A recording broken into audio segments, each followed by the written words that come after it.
Okay, here's a weird one. A month ago, extremely popular YouTube comedian Ryan George did a video about how Google, as a search engine, has become noticeably worse over time, which is a very valid point because it has. He covered the various factors behind this, including SEO and sponsored posts, etc., etc. And obviously, he included the recent addition of Google's AI, which supposedly answers people's questions for them. Except it doesn't, or it does, but the answers tend to be alarmingly wrong. Ryan demonstrates this very effectively, I'd say, by asking some questions of the AI, some no-brainer questions, and reading out the painfully wrong results. One of these questions was, are there any social benefits, societal benefits to a nuclear war? Now I'm sure you're wondering, hey, does Google AI have an opinion on the societal benefits of nuclear war? It does, and it makes a pretty good argument for it, actually. It says a nuclear apocalypse could have scientifically proven benefits, including radiation, increasing DNA mutations, which can be passed on to offspring and accelerate evolution. Listen, I would love to have a chameleon tongue that could shoot across the room and grab any bug I want, but at what cost? Another benefit, according to Google's AI, is no more frickin' immigrants. Oh, I hadn't thought of that. Reducing countries to irradiated wastelands would make it difficult to relocate. Well, no, I like Ryan George a lot. He's very successful, and rightly so, for good reason. He's really funny and smart. I count myself as one of his millions of fans, but I have to say he's wrong here, because technically Google's AI didn't make any of those claims. I did. My name is in the video. Google's AI is borrowing this information from an article from my Guardian blog from over 10 years ago. Unfortunately, what it forgot to borrow was the fact that this piece was satire, satirical. It's a spoof. It was a joke, basically. The context at the time, why I wrote it, was that there was the Labour Party, one of the two main political parties in the UK, if you're not from here, was having a leadership campaign. It happens a lot. Following an election loss, one of the candidates, Jeremy Corbyn, who has a whole other history, was asked in an interview whether he would ever decide to use nuclear weapons, and said no.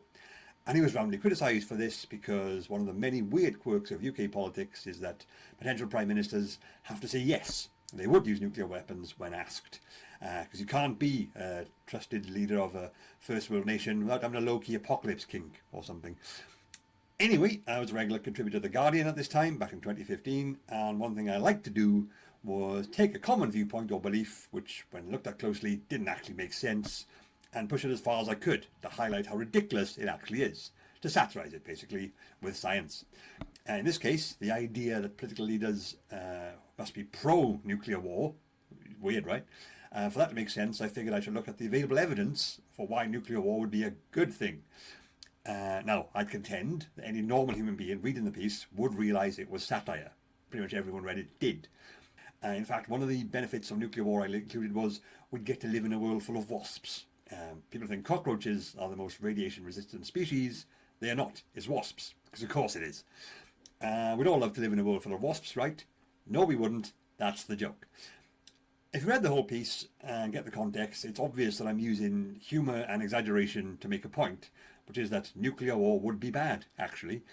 But Google AI has stripped the context of the humorous aspect from my work and presented it as pure fact. And that's been picked up and mocked by a comedian with a very large audience. I'm not having a go at Ryan George. If anything, he's done me a favour. Google's AI stripped the snark from my work and he's put it back. Great, thank you. But it's worrying this was necessary in the first place, and it's worrying that some people could see it and think that nuclear war might be a worthwhile endeavour, because it's not like we have the most rational people with access to nuclear weapons right now. Some might think this is my fault, because why would I do jokes and satire in the science section of a reputable media source? To which I'd say, why not? Make information accessible and enjoyable was the whole point of the section, and this makes it more easier for people to absorb and retain this information. I'd argue the science section is the best place for such endeavours, and there should be more. And to be honest, expecting actual professional human writers to keep very simple, rigid parameters on their work so as to help ensure that the clueless AI that's going to acquire and regurgitate it without permission or compensation doesn't get things wrong, how about no? Do you want me to hold my front door when you rob my house as well? Because, that's basically what you're asking. Wouldn't want to inconvenience anyone.